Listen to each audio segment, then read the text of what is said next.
Okay, hey everybody, it's me, I'm back on, it's another video.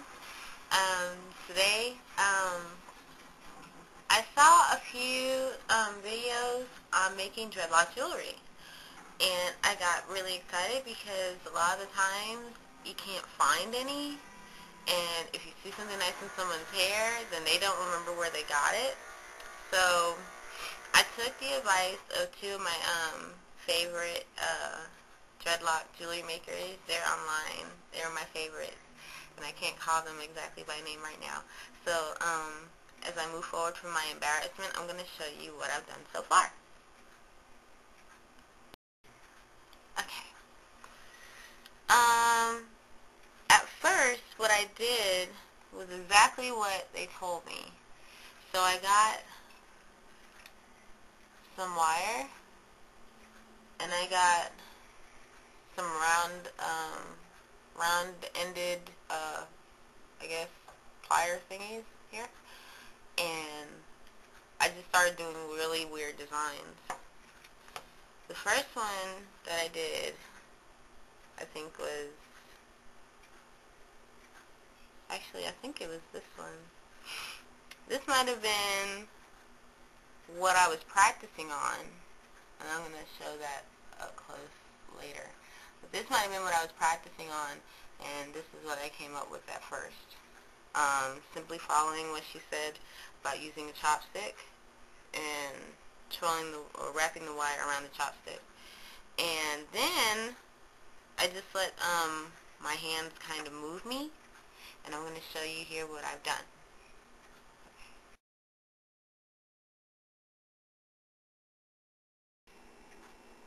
When I first started making dreadlock jewelry, this was probably the first one that I said that I made, and I was just getting to know the material, the copper. That was also knowing the rounder to see how it would come out. And if you look at it, it kind of looks like a flower. So I got kind of confident, and I like it. Then I started making more, and I did simple wraps like this one. See how it's just like a simple coil, and then it started getting a little technical, and I started using beads. See how that looks? And then, before I knew it, I had made all of these.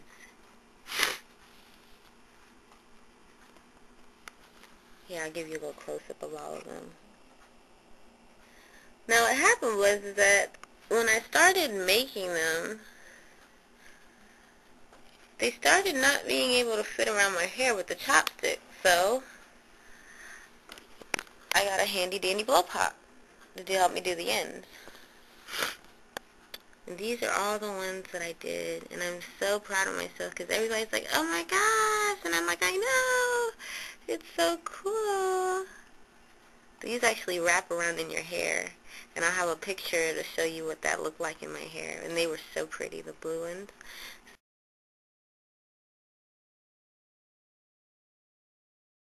So I got these. These are the colors I'm using right now. I need more copper. This is gold. This is blue, and this is green. These are the beads that I used, that I got at the supply store. And as you can see, there's a whole bunch of beads. You gotta be careful to make sure that they have the measure of the hole that you want when you do it.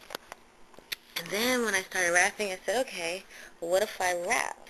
And this is what I did when I started wrapping around a color. It sort of fits like a thumb ring. See if I can put that on. Yeah, it sort of fits like a thumb ring, kind of, sort of. But that was just my, like, first practice. And then I started seeing what other wraps would do. And then I told my daughter I would make her, like, something. And I made her this. Now, my friend says it looks like a voodoo doll. Like, you see the little beads, it's like breasts, and like it's like a voodoo doll. It's supposed to be a star, though. So my daughter didn't like that as much. Then I was like, oh, wow. See, this is what I had before.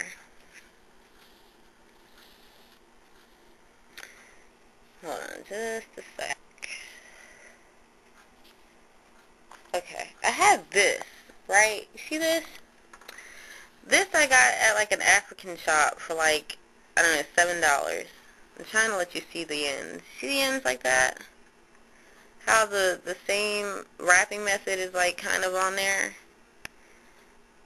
This is $7 for a shell ring, right? Kind of bent, you know. The ends aren't as tight as you would like kind of want them.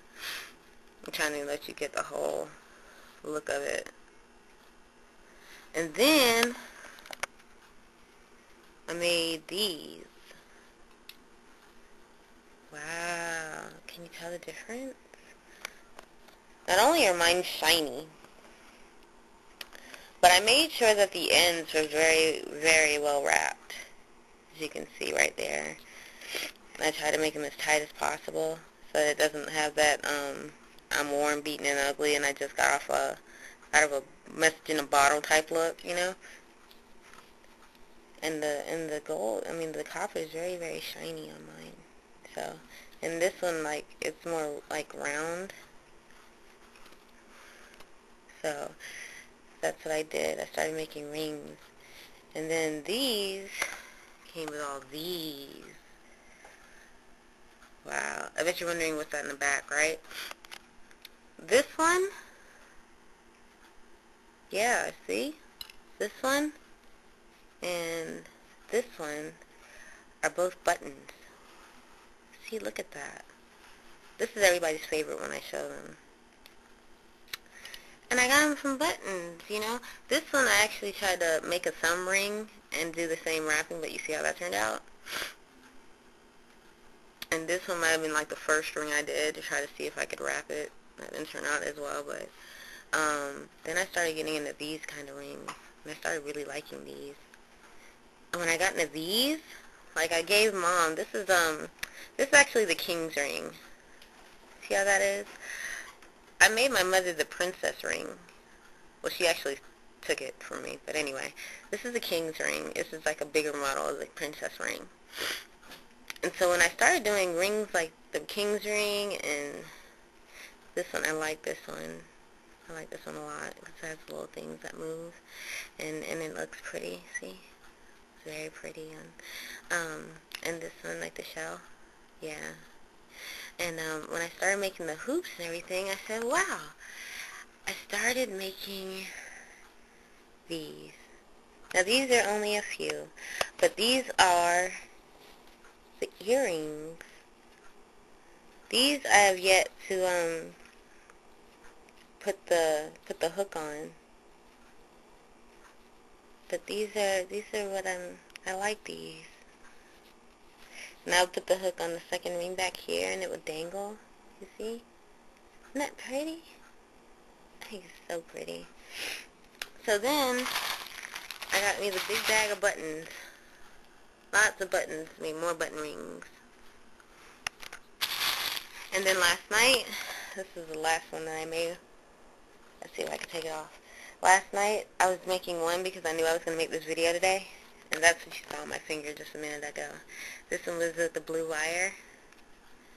But it's got sparkles. It's like, it's a shell, but I made it all sparkly and blue. You like that? I love that.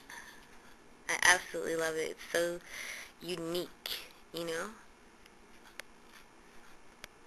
And again, I just did it with the same tools. This one I used to make the kids' rings. And sometimes I'll take something bigger, like a highlighter, to make, you know, the earrings.